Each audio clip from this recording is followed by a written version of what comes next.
So welcome everyone to episode 3. And today we'll be running through Oliguria. Now, just a reminder in terms of how memory works. So get excited and that way it facilitates your attention to detail.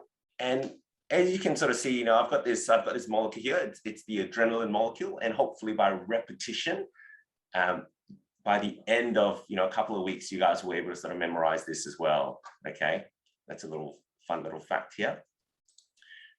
Now, as always, the way that we break down the short answer question is that we're going to review the examiner's report, and then after that, we're going to do a literature review, create an answer structure, and then write an answer to time. And I want you to have that paper with you, and then we're all gonna give it a go and see what we can create with the 10 minutes that we have. So this is the August-September 2016 question 2 paper, which is explain the physiological processes that causes oliguria in response to hypovolemic shock.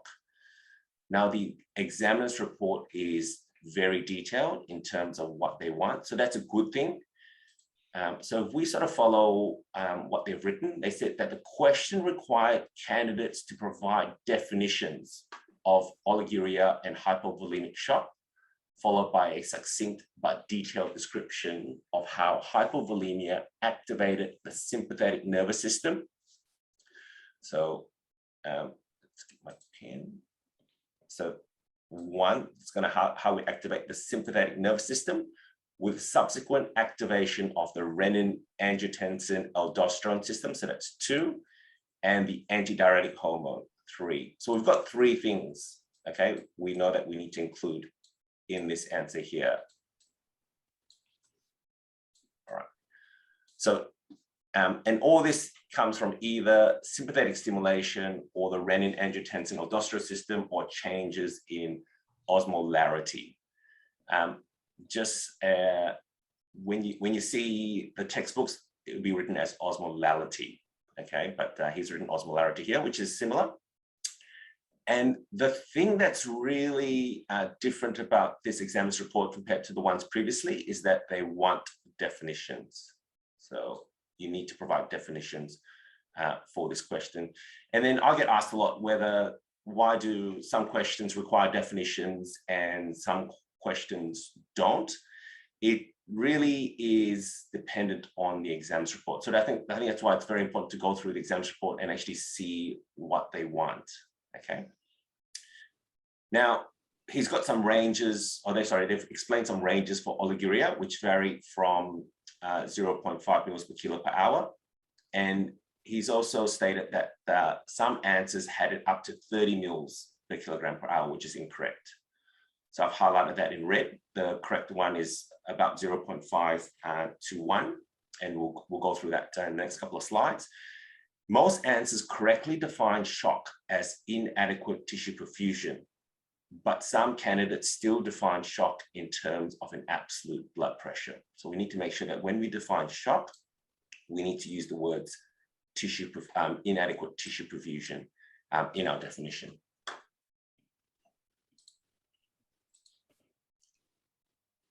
Okay, so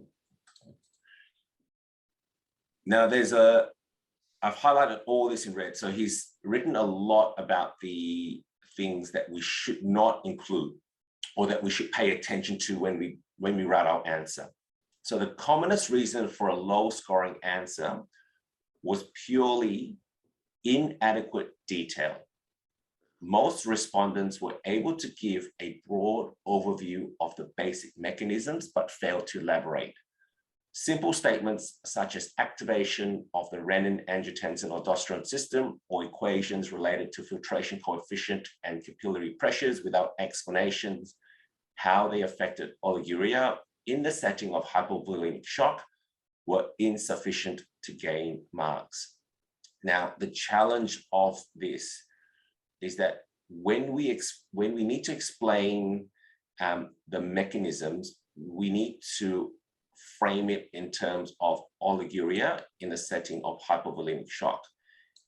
And so I can tell you that when I see a description like this, one of the difficulties about explaining mechanisms is that you always try to contextualize the way that they, how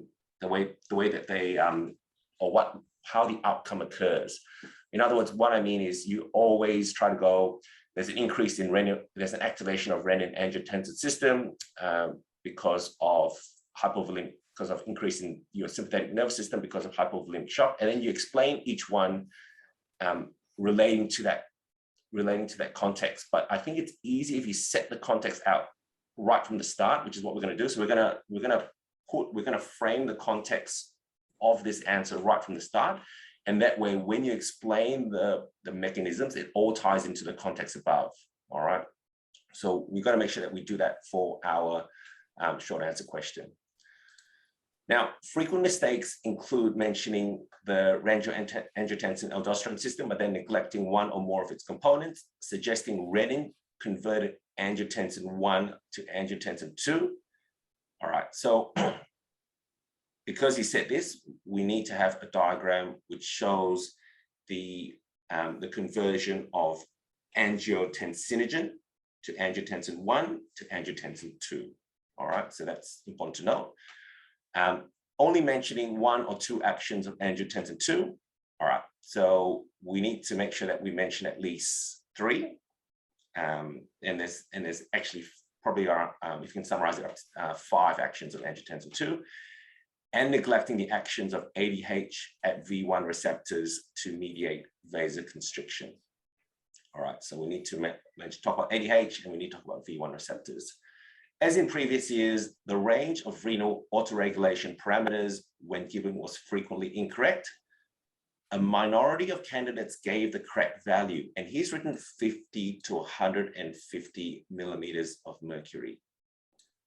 Now, I'm going to be honest with you, I can't find this value in any textbooks, and I'll show you the slides in the next couple of slides. In the recommended textbooks that we use, what numbers that I got. They're close, but they're not this number here. So I'm not entirely sure where this number has come from. Okay.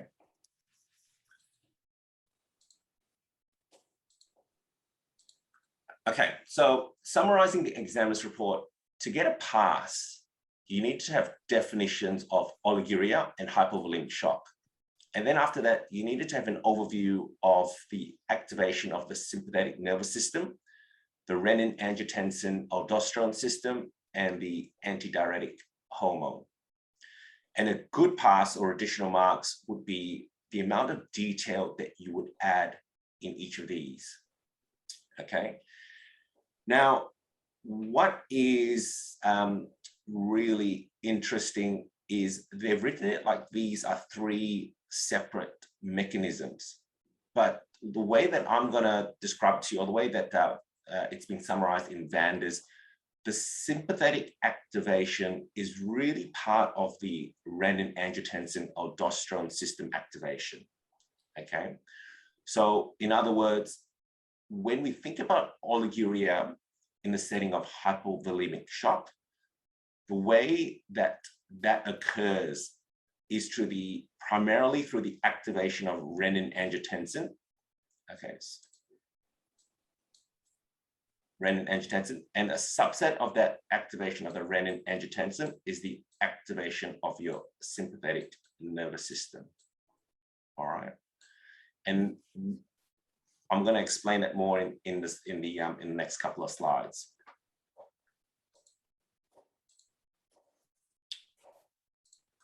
Now, for the literature review, so the keywords that I use to look at the recommended texts that ANZCA has. So I use the words oliguria, hypovolemic shock, renin, angiotensin, aldosterone, and antidiuretic hormone. And these are the textbooks that I use. I use Vander's Renal Physiology and Principles of Physiology for the Anaesthetist. And with regards to antidiuretic hormone, I also wanted to find out about the V1 receptor, and these 2 textbooks didn't have enough information. I've forgotten to add one more. So I've used Rangel and Ritter the pharmacology textbooks, just a page on the actions of vasopressin or antidiuretic hormone, just to get that bit of detail that the examiner wanted. Now, Vander's renal physiology is a very difficult text to read. It can be very complex, and the best way to read Vander's renal physiology is to look at the diagrams. So you look at the diagrams first, and then after that, you sort of work back and go through the text. Otherwise, the text is very detailed and can be confusing, all right? But in saying that, it is very good, and it is probably the best in terms of learning about renal physiology. And then we're going to supplement that with a little bit of information from Power and Cam. So the primary chapter that we're going to use is chapter 7.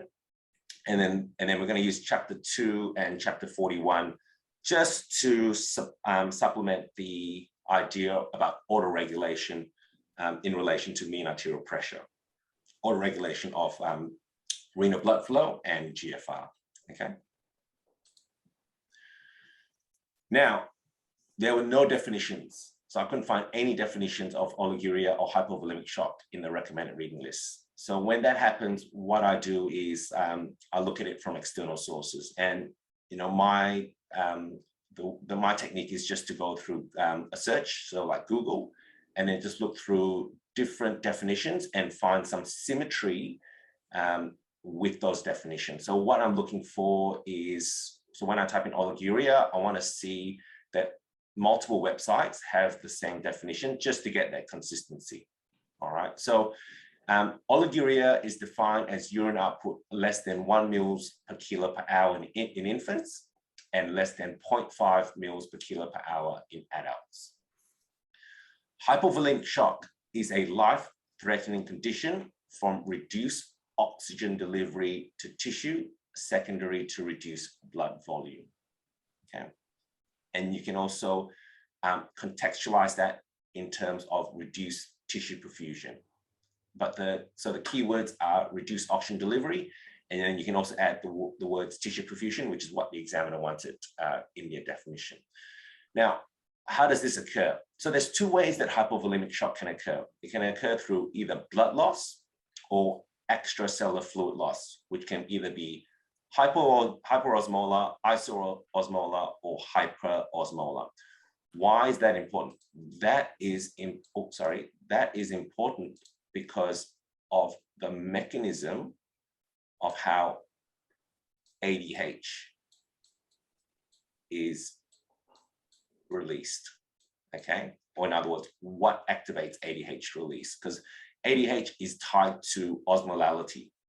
So depending on the type of ECF on extracellular fluid loss, you may or may not get that ADH released from those osmoreceptors. But there are two ways that ADH is released, okay? And we'll talk about that in the upcoming slides. Now, this is figure 712 in Vander's, and I think this this summarizes pretty much how we're going to structure this answer, all right? But I want you to focus on this side, which I've highlighted.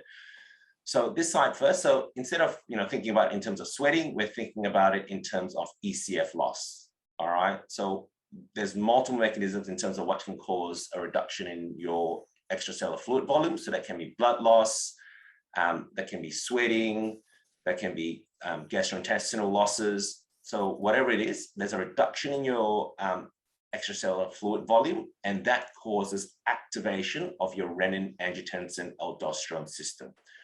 So this is the mechanism that we're going to focus on, all right, in the next couple of slides.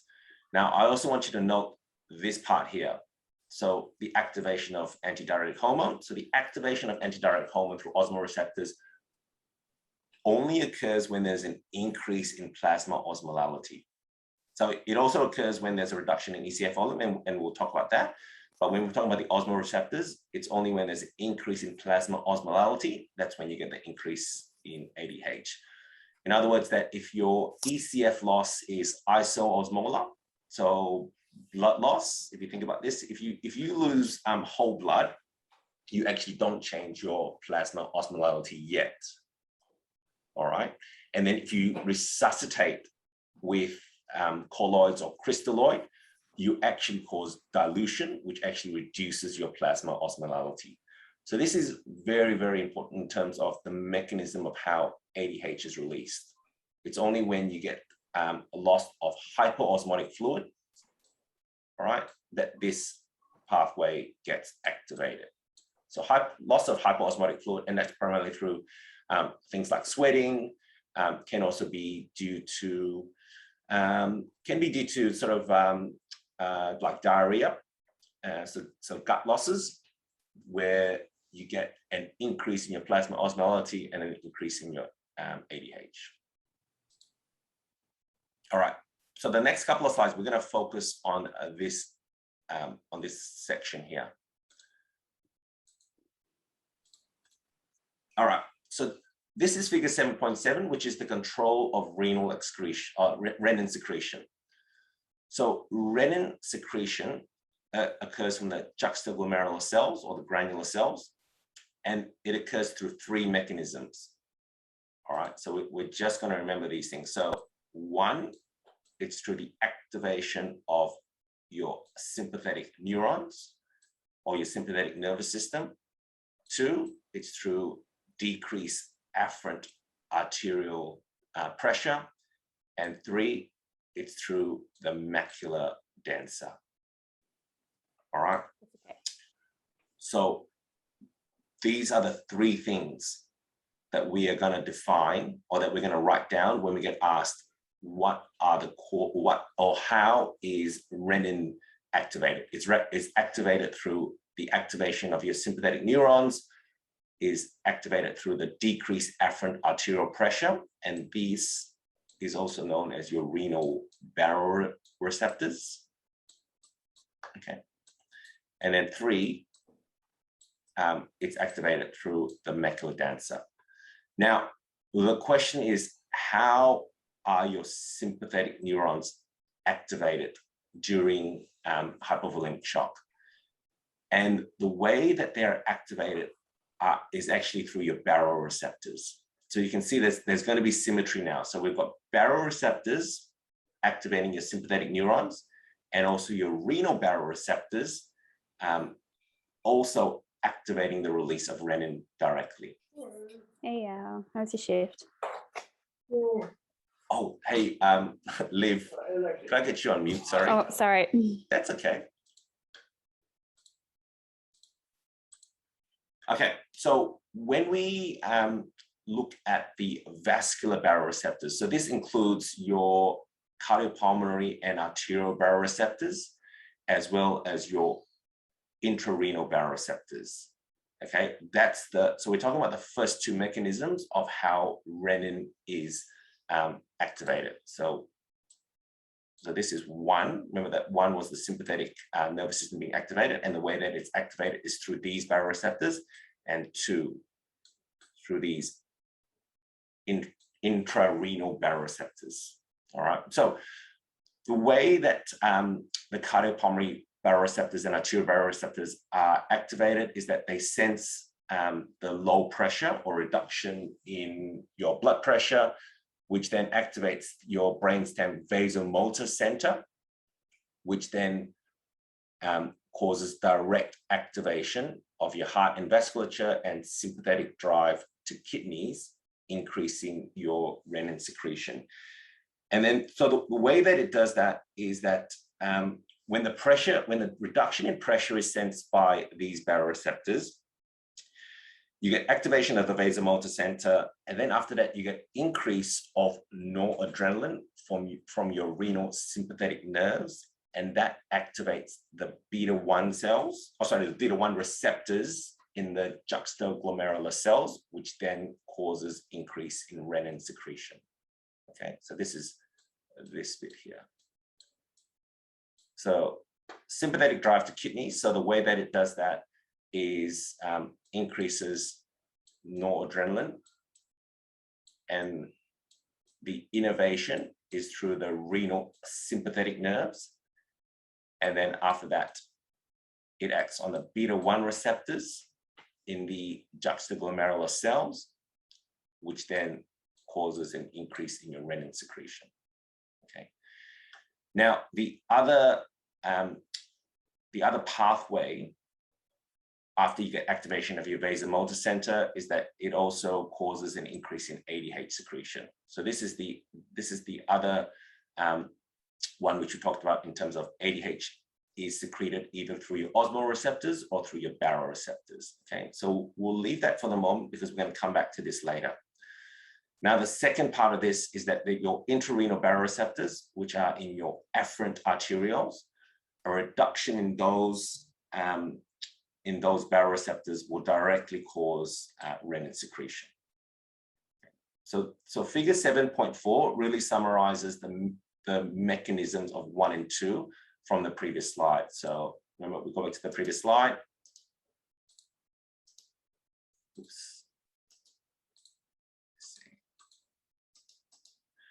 This previous slide here. So remember what I said, that there's 3 mechanisms in terms of how renin is secreted: is activation of your sympathetic neurons, decrease afferent arterial pressure, and macula densa.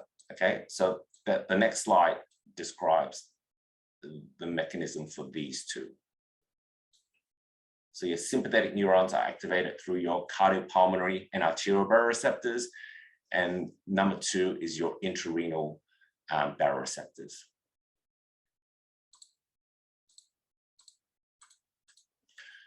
Now, this is the feedback controlled by the macula densa, and the one that we're going to focus on, but I'm also going to talk about the one above. So the one we're going to focus on, though, is this mechanism here, where a reduction in flow and sodium delivery, what it does is it increases from the endothelial cells, it increases nitric oxide and prostaglandins. Okay, the one that we want, though, is this prostaglandins. So prostaglandins are the ones that comes to this pathway here. So they're the ones that increase renin secretion and conserves your body sodium, whereas your nitric oxide is the one that causes vasodilation and increases your GFR to maintain normal filtered load. But you can see that these 2 are they're almost counter mechanisms. And what this means is that when we talk about the control by the macula densa, we're talking about tubuloglomerular feedback. Okay, so this is where your renal blood flow and also your glomerular filtration rate are autoregulated between a mean arterial pressure, and the text that you read is from Vanders and Parancam, is around 70 milliliters of mercury to 170 milliliters of mercury. That's the mean arterial pressure. And so this is really talking about the tubuloglomerular feedback. I may have spelled that incorrectly, I apologize. Tubuloglomerular feedback, okay? Feedback. It's hard to write with a mouse, so I do apologize about the handwriting. Okay, tubuloglomerular feedback. Now, what is, and I'm just going to sort of discuss about the tubuloglomerular feedback. So what it is that the macula densa is located at the end of the loop of Henle. So what do I mean by that? All right, so let's go to the next slide. Sorry, I didn't include this in the slides I gave out because I was having a look at it last night and I thought this would be a really good diagram to actually add in to talk about what I mean. So, so it's at the end. It's at the end of the loop of Henle, and it's where the distal tubule starts connecting up to the loop of Henle. All right, and where the macula densa sits is between both the afferent and efferent arterioles of the Bowman capsule. Now, okay, this is this is one of my little pet hates about diagrams, is that we often read from left to right. But remember that the afferent arteriole is where blood goes. Afferent means going towards, so we're heading towards the Bowman capsule, and efferent is heading away. So one of the confusing things about diagrams is that, the way that we remember, and actually most of us remember going from left to right, is that sometimes when we see this diagram and we don't think about this, about the actual mechanisms, we often think it's the efferent, or blood's flowing this way and then blood's flowing out that way. But just know that this diagram is the other way around. So blood is flowing this way. It's flowing through from the afferent, flowing towards Bowman's capsule, and then after that away. Okay, so what the macular denser does is that it senses the amount of sodium and flow that's flowing via the afferent arteriole. And when it is high, all right, so I'm just showing the example for the one above. When it is high, what happens is that it releases ATP, and ATP or its metabolite adenosine binds to A1 receptors in here. And what happens with the A1 receptors? So there's two things. So the A1 receptors are GI or GO proteins. They're GI, GO protein coupled receptors. The GI protein receptors cause a reduction in cyclic AMP, which causes a reduction in renin. And the GO proteins, what it does is it activates phospholipase C, which activates inositol triphosphate, which is IP3, which activates diacylglycerol, which is DAG. Okay, and that increases calcium. So that's the pathway. We talk about PLC, IP3, DAG, increase in calcium, and then increase in calcium will then cause vasoconstriction, which then reduces your flow and also reduces sodium delivery as well. Okay, and that is the tuberlocal marrow feedback, and vice versa. When there's a reduction in flow and a reduction in sodium delivery, sensed by the macula densa releases a nitric oxide, which causes vasodilation, and also then releases prostaglandins, which then causes an increase in renin secretion. So renin secretion is designed so that it conserves sodium and water, and also through its systemic effects, increases the flow, increases your pressure, and then increases flow and sodium delivery, and tries to normalize it back again. Okay.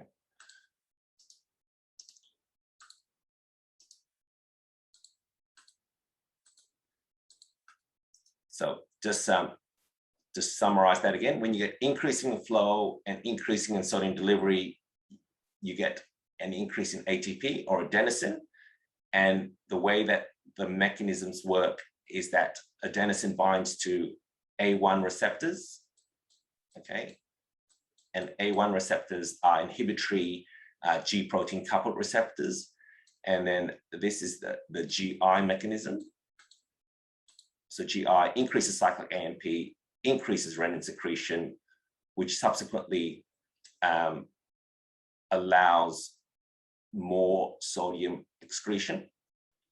And then the other mechanism is through GO.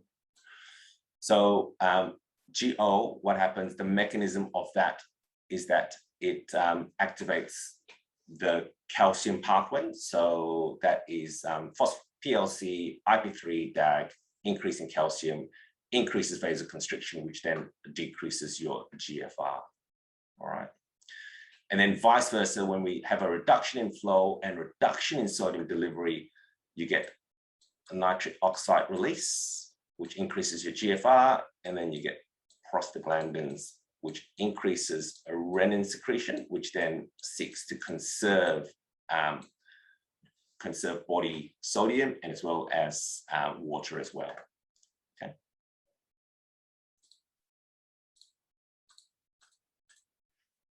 So this is a summary of of the mechanism which I've described. And I think this is a really important slide. And this is the slide that I'm going to try to remember for my answer for this question. Okay.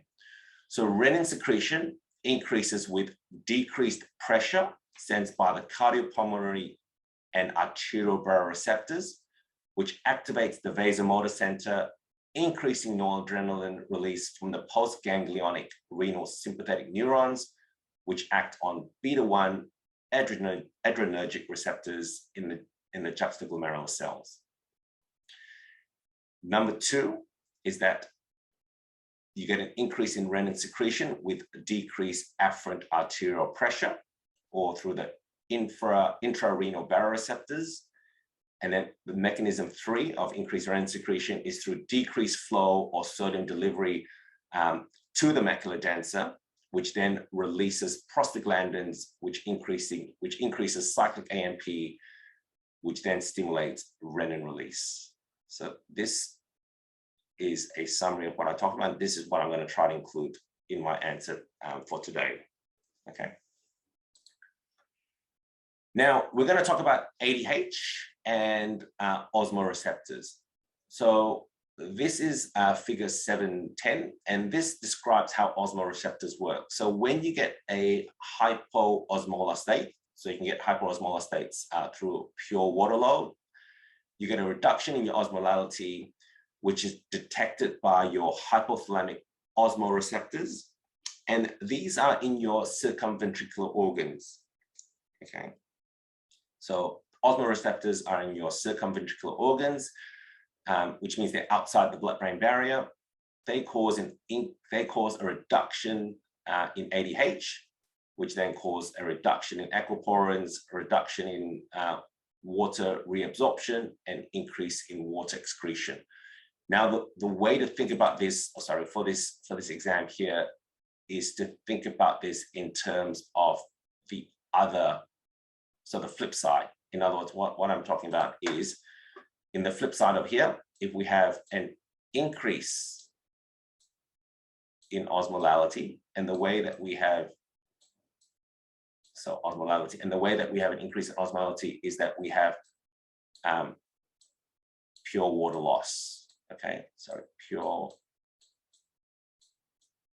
water loss.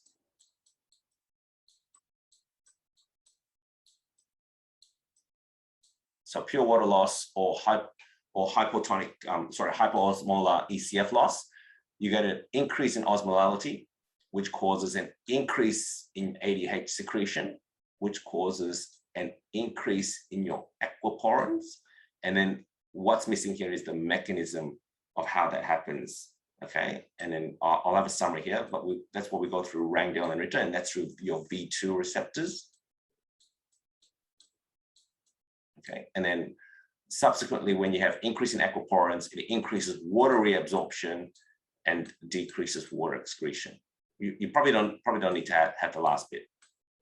I think increasing water reabsorption is enough.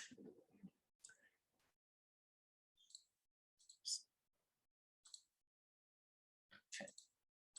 Now, the other way that ADH is activated is through your arterial and pulmonary baroreceptors. So this goes back to an earlier slide where we showed that the decrease in pressure detected by the arterial and pulmonary baroreceptors activates your vasomotor center, which then activates your hypothalamus to increase the secretion of ADH, increasing aquaporins via V2 receptors, which increases water reabsorption.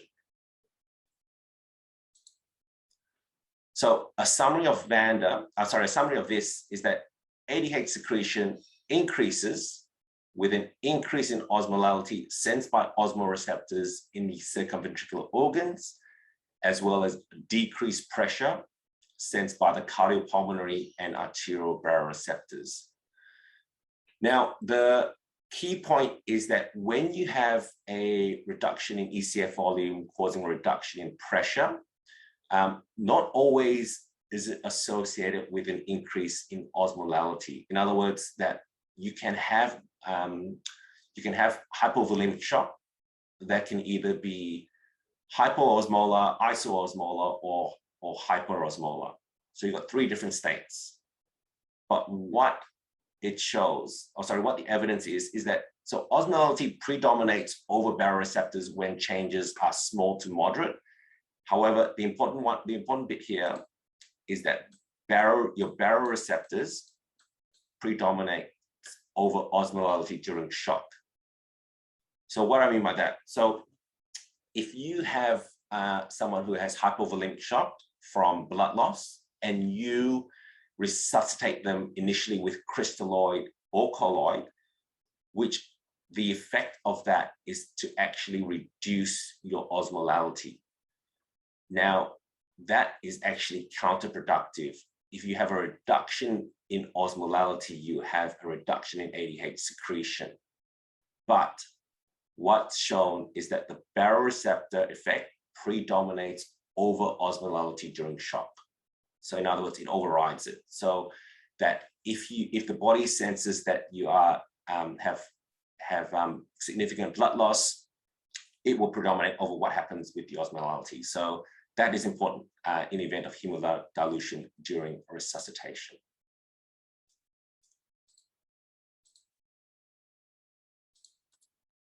Now, this is a summary of Rangel and Ritter, chapter 34, and that's really to talk about the effect of vasopressin or ADH. So there's 3 classes of receptors. There's V2, which is a GS coupled protein receptor, V1A, which is a GQ protein. In other words, that's calcium, and V1B, which is also a GQ protein coupled receptor as well, which is also calcium as well. Okay, so the V2 receptors are in the distal tubules and collecting ducts of the nephron, and they increase aquaporins.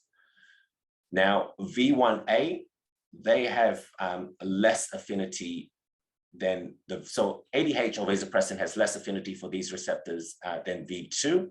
So they only come into effect when there's large amounts of ADH or vasopressin circulating in the system. And the effect of this is that it causes peripheral vasoconstriction as well as platelet aggregation as well.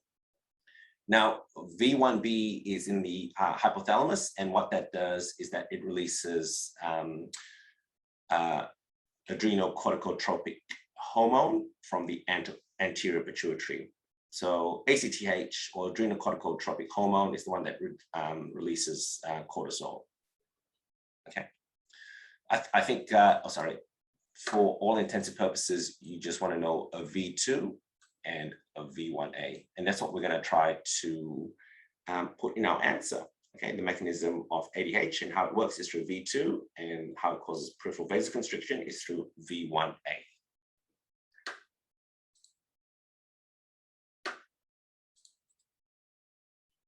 Now, the next bit of the question that the examiner wanted was the effects of angiotensin II. So we need to go through that. So this is the figure of 7.5, and this shows how renin increases angiotensin II. All right. So the liver produces angiotensinogen, where renin converts angiotensinogen to angiotensin I, and angiotensin I through the angiotensin converting enzyme, and these enzymes are in endothelial cells, primarily in the lung. Okay, so these are primarily in the lung, and you can also find them in the kidney as well, but they are primarily in the lung. Okay, so the angiotensin converting enzyme then converts angiotensin I to angiotensin II, and angiotensin II is the one that has all these effects. So, so this is just a summary of this, because there's actually a lot more than this, and we will see hopefully on the next slide. Yes, so the effects of angiotensin II. So it stimulates sodium reabsorption in the proximal tubule through the sodium hydrogen exchanger. and the sodium potassium ATPase pump.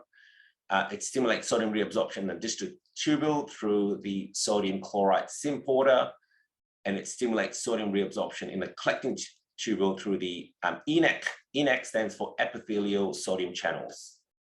In fact, they shouldn't, if they put ENaC, they shouldn't say this, because you can't have epithelial sodium channels. It's ENaC is epithelial, Na is sodium, and C is channels. Look, if you can, you can always memorize these ones here, but I think you know, to start off with, what you want to know in terms of the effects of angiotensin II is that you want to know that this is the first bit here. Okay, it stimulates sodium reabsorption, and when you stimulate sodium reabsorption, you also stimulate water reabsorption as well. Okay, so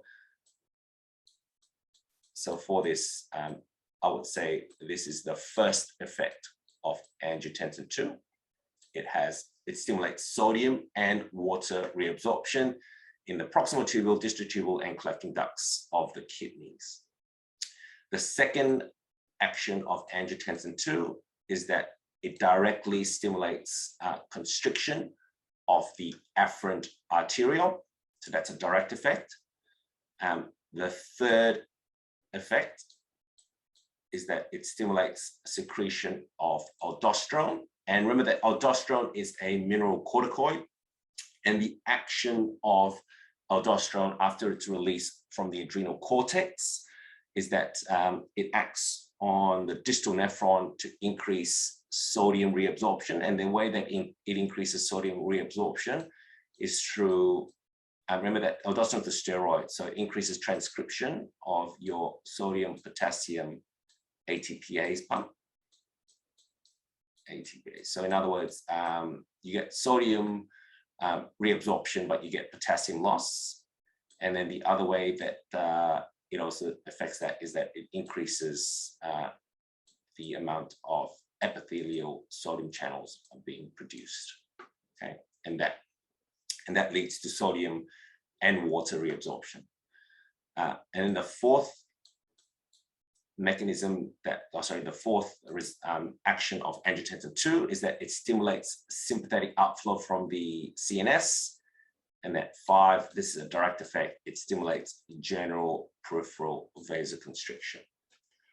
So we're gonna, in my answer for this question above, I'm gonna put in these 5 as the effects of angiotensin II. Stimulates sodium and water reabsorption in the proximal, distal, and collecting tubules of the kidneys. Stimulates constrictions of the afferent arteriole or renal vasoconstriction.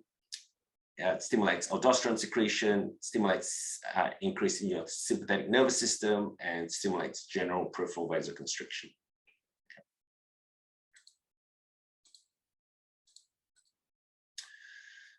Now, this is a summary of ANZCA Chapter 2, and I think that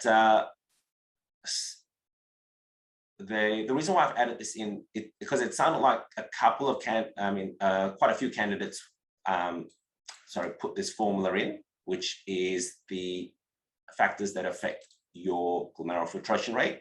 It's a product of your filtration coefficient, where you have the difference between the hydrostatic pressure in your glomerular capillary minus the hydrostatic pressure in Bowman's capsule, minus, in brackets, oncotic pressure in glomerular capillary minus the oncotic pressure in Bowman's capsule.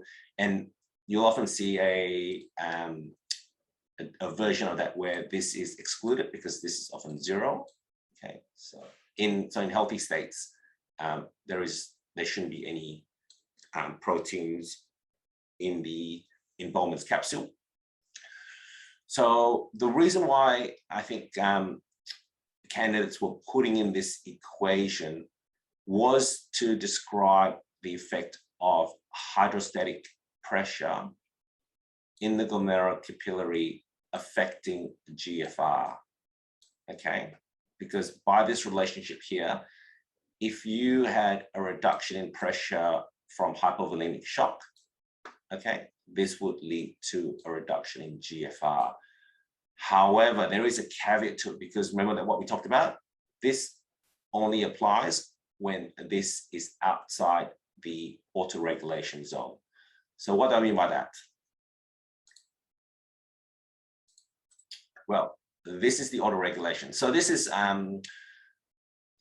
Vander, and the autoregulation zone for Vander is 80 to 170 millimeters of mercury. So this is the tuberoglomerular feedback and the way that it's able to autoregulate renal blood flow and GFR. So what you notice that between these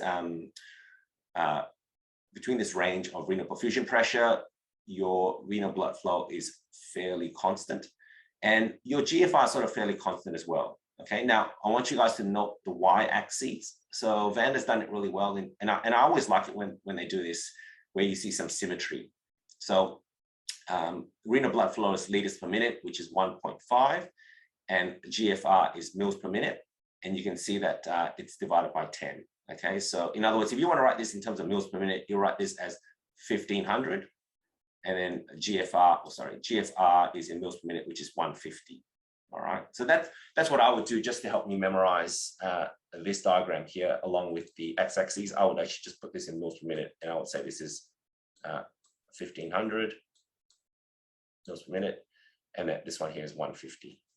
Okay, and you can see that there's that these two sort of correlate with one another. Okay, now the important thing is I'm gonna show you what Power and Cam have done though, which is a little bit different. And this is why I think it's important to sort of acknowledge that different textbooks might have slightly different ways of representing these concepts. So Power and Cam has an autoregulation range of 75 to 170 millimeters of mercury, where renal blood flow is autoregulated through the tuberoglomerular feedback system. But this is their diagram, which shows GFR. And what they're explaining is that GFR is not as tightly regulated as renal blood flow. All right, so you see renal blood flow has that very nice, where it sort of is once your map drops off, you see this significant drop off in renal blood flow, whereas for GFR, it sort of tails off. And then after that, you see that it's fairly sort of constant, and GFR sort of increases slightly. And then when your map is high, it's pretty much the same. But you can see how this diagram here is different in terms of the way that it's drawn to this one here. All right. So just be aware of that. Now you're going to ask me which one. So which one do you use?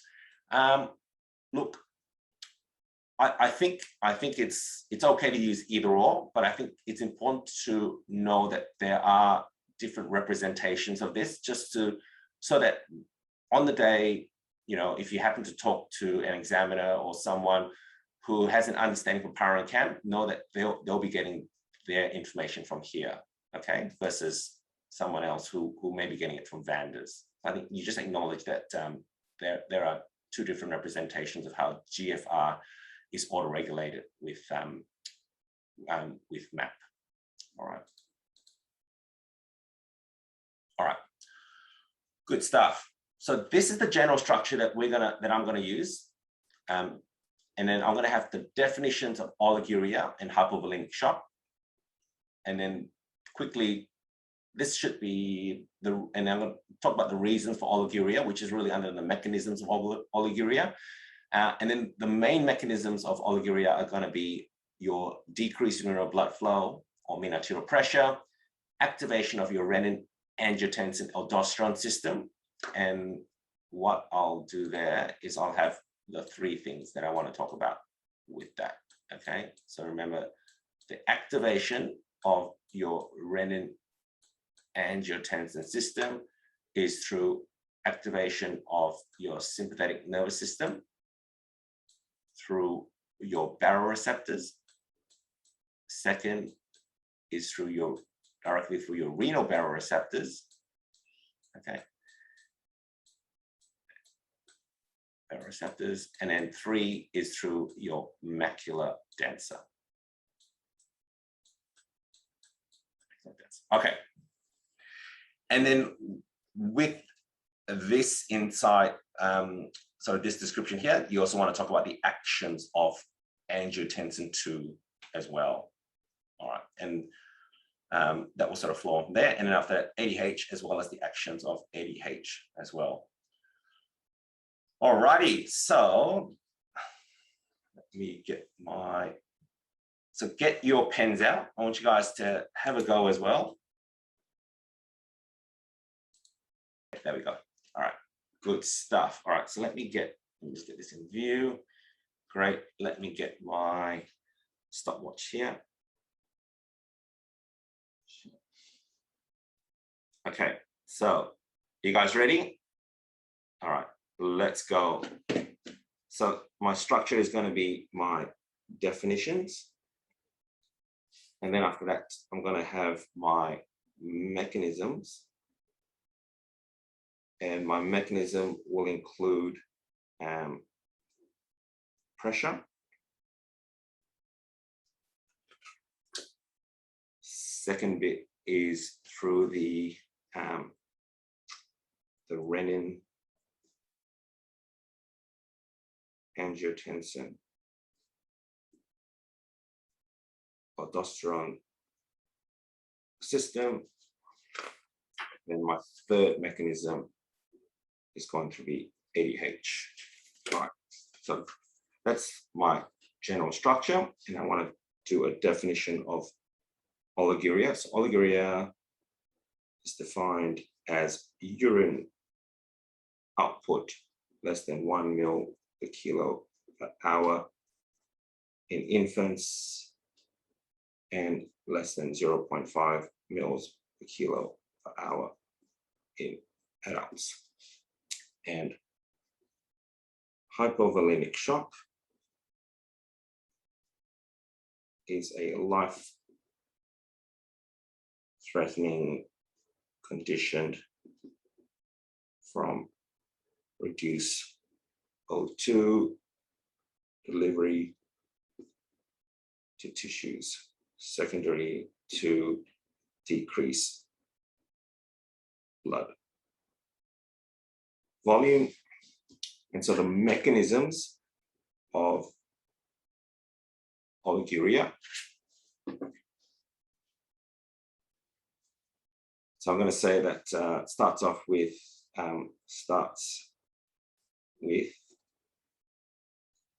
decrease extracellular volume, and also you have increase osmolality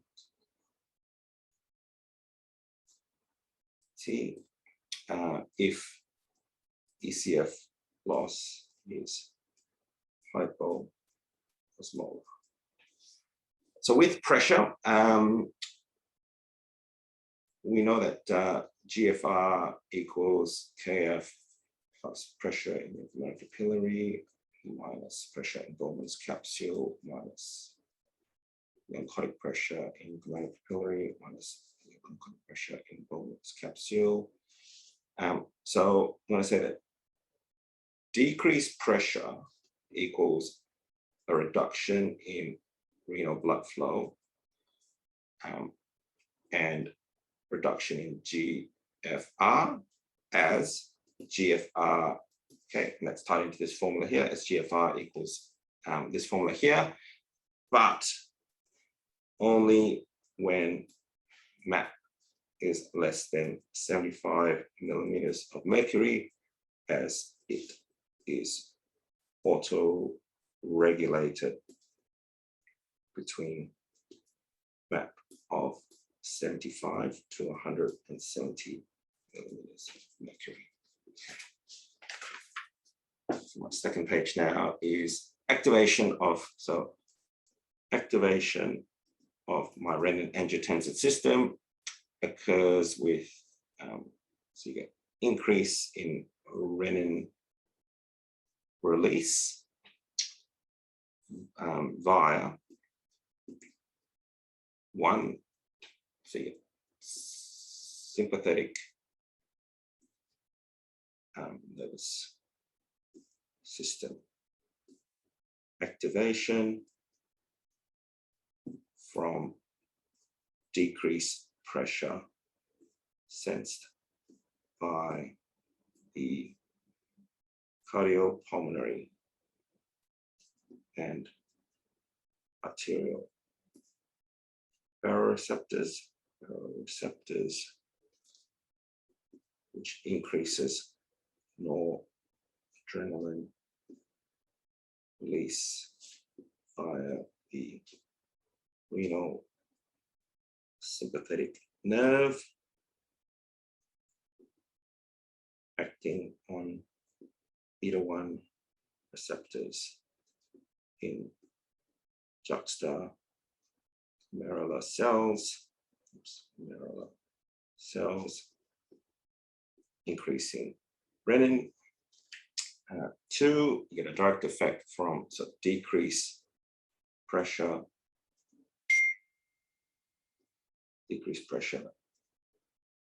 sensed by the intrarenal baroreceptors. And 3, decreased flow and sodium delivery to the macula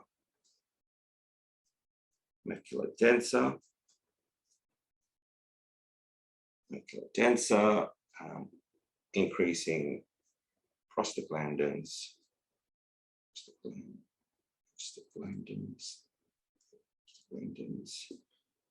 which increase cyclic AMP in juxtaglomerular cells.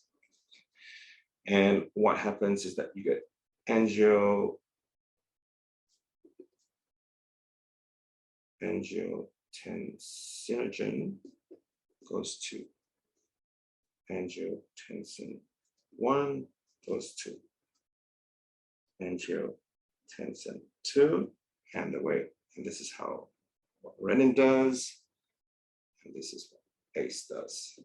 They are in the lungs and kidneys. And the effects of angiotensin II. So we said sodium and water reabsorption in proximal and distal tubules and collecting ducts. 2, increases in your sympathetic outflow. 3, causes increase in vasoconstriction. 4, increases afferent arterial constriction in the kidneys. And 5, increases aldosterone, which also increases sodium and water reabsorption through increase Na plus, K plus, ATPase, and ENaC. All right, good. And then ADH. So ADH increases via increased osmolality, sensed by osmoreceptors in the circumventricular organs, and decrease pressure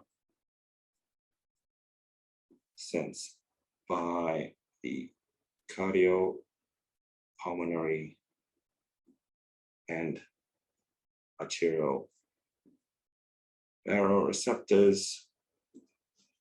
So V2 receptors increasing aquaporins, increasing water reabsorption. V1A receptor increases vasoconstriction. And the last one, I've got 9 minutes 30. Okay, baroreceptor effect predominates over osmolality. Important during shock and hemodilution. Okay, stop. Oh my goodness me. Oh, I used up my full 10 minutes there.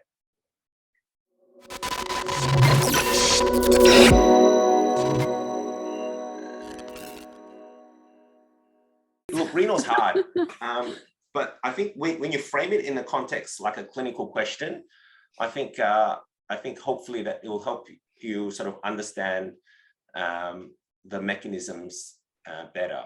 So in other words, you know, if I had to summarize in my head, you know, and you can think about this now when you sort of head off to work and you see someone who's oliguria. So someone who is oliguria, you go, all right, what are the mechanisms that are involved with oliguria? So the three mechanisms are going to be pressure in terms of the autoregulation. So where are you in terms of your mean arterial pressure and the autoregulation curve? 2, it's going to be through the activation of your renin, angiotensin, aldosterone system. And 3, it's going to be ADH. All right.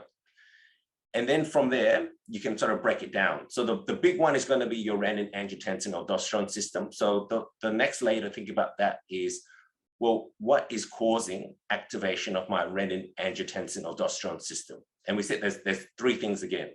So the 3 things that are going to cause the activation of that is going to be pressure or low pressure sensed by your cardiopulmonary and arterial baroreceptors. 2, it's going to be pressure sensed by your intrarenal baroreceptors. And 3, it's going to be sodium and flow sensed by the macula densa. All right. And then once you have those components down, then you're going to think about, all right, so now that I've got an increase in renin secretion, what are the effects of that? In other words, that it causes activation of angiotensin II. So what are the effects of angiotensin II? So the effects of angiotensin II is that you get increase in sodium water reabsorption in your proximal or proximal, distal, and collecting ducts, so pretty much everywhere. 2, it causes activation of your sympathetic nervous system. 3, it has direct effects in terms of causing peripheral vasoconstriction. 4, it causes renal artery constriction or afferent arterial vasoconstriction. And 5, it causes increase in aldosterone secretion. Okay, and then the next layer to think about this is, how does aldosterone work? So aldosterone is a steroid, mineralocorticoid released in the adrenal cortex, and that has it's got intracellular receptors, which then cause increased transcription in your sodium potassium ATPase pump. That's the reason why you get loss of potassium, where you get retention of sodium. And then it also increases transcription of your epithelial sodium channels. And then lastly, the third thing in terms of ADH, what causes release of ADH? So 2 things: osmolality, baroreceptors. Baroreceptors predominate. Actions of ADH are through V2 receptors, which produce increase in aquaporins, and then V1A, which causes peripheral vasoconstriction.